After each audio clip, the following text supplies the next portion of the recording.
老方又劈了好多柴火，他说我大肚子做这些不方便，劈好了他全部都搬到厨房去放了。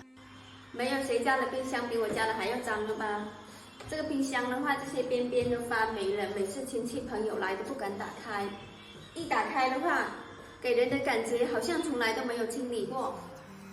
冰箱呢也发霉了，这些地方都洗不出来。我也洗过好几次的，就是洗不出来，要那个清水还有那个钢刷刷都刷不出来。老方呢把柴火全部都搬进厨房了，他说他来整理一下这些，然后把冰箱拿出来洗。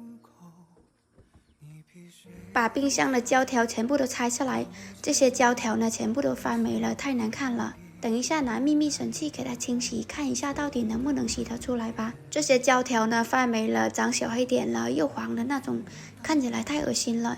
现在呢先要清水来洗一下吧，看吧，用这个刷子呢也刷不出来，真的是太难搞了。我呢跟老方一起来清洗，洗了好久都洗不出来，还是用上秘密神器来清理它吧。又囤这款神器呢，前几天呢在厨房用的特别好。厨房那边的那个冰箱呢也发霉了，正好我家的也发霉了，今天又用上。现在的话咱们去试一试，大家看效果吧。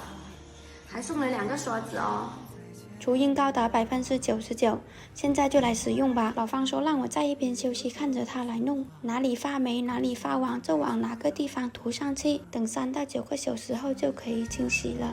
老方说这个冰箱呢有点脏，把它抬出来，然后呢在外面给它清洗一下。现在时间已经到了，我们来看一下效果吧。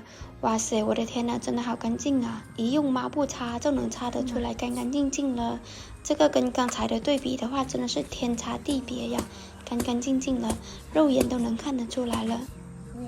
冰箱胶条全部都清理干净了，现在把这个胶条给安到冰箱上面去吧。这样子真的感觉好像家里面又添了个新的冰箱一样，因为这些发霉的地方呢，全部都给它清洗出来了。